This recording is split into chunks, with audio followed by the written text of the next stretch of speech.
मैं आऊंगा अजीज जी के पास। शुभांकर जी होल्ड योर थॉट, 2 बार आपके पास मैं आ चुका हूं, मैं आऊंगा, आप रिपोर्ट करिएगा उस वक्त।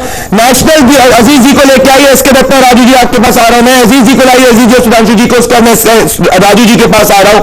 नेशनल ग्रीन ट्रिब्यूनल का 18 जुलाई 2019 का ऑर्डर है जिसकी बात ही की जा रही है, और मेरे पास डेटा फैक्ट है कि नेशनल ग्रीन ट्रिब्यूनल का पैनल यूपी हरियाणा को कहता है कि दिल्ली के साथ कोऑर्डिनेट करो आइडल इमल्शन के ऊपर, जो एनजीटी का ऑर्डर है। पर मैं जिस क्वेश्चन के मूड पे आ रहा हूं जी, उसका जवाब अभी तक मुझे नहीं मिला है शुभांकर जी से, मैं उम्मीद करता हूं आप देंगे। जब एक चुनी हुई मुख्यमंत्री कहती है कि रामनवमी के प्रोसेशन में मुसलमान एरिया को अवॉइड करो, इसका तात्पर्य क्या है?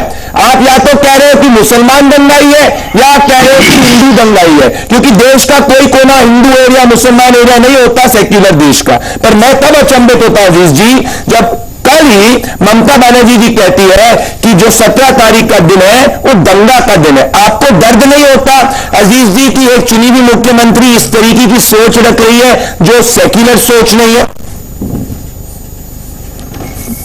देखिए प्रदीप जी, ये मेरे ख्याल से 5-7 मिनट की बहस में मैं जो रियलाइज कर पा रहा हूं, अभी सुधांशु जी ने हमास से लेकर फिलिस्तीन तक पता नहीं कहां की बात कर डाली, और जिस तरह ये हिंदू और मुसलमान पर डिबेट कर रहे थे, ईमानदारी की बात है इस मुल्क में जो कौमी इत्तेहाद है, जो ये बयान कर रहे थे, मुझे ऐसा लग रहा है कि अगर इनकी बात को सच मान लिया जाए तो यकीन मानिए हिंदू मुसलमान साथ नहीं रह सकता है।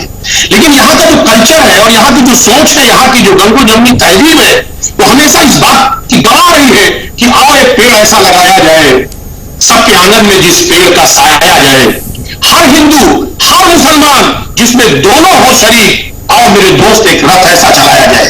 यहां के लोग तो कहीं ना कहीं इस चीज को मानने वाले लोग हैं, लेकिन बीजेपी की चूंकि ब्लड में है, डीएनए में है, क्योंकि इनको पता है कि 303 से 325 का जो सफर तय किया है वो कहीं ना कहीं इसी डिवाइड करके तय किया इन्होंने।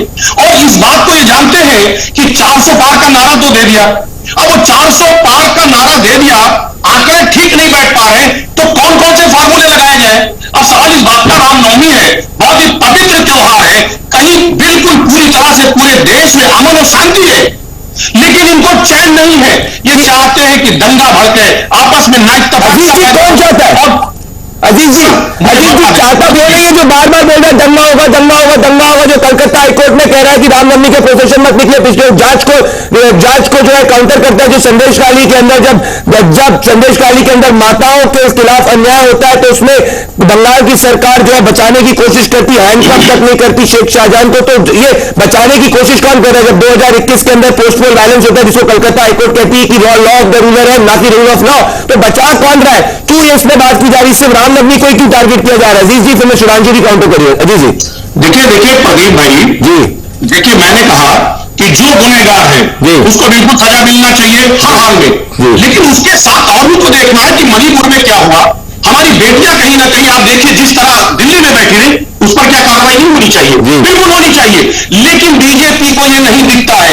वो माइंडसेट तय करती है जो उसको सूट करता है।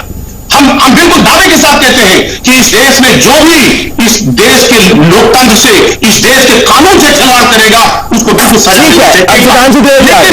लेकिन सवाल इस बात का है कि आखिर आज केंद्र में कौन बैठा है?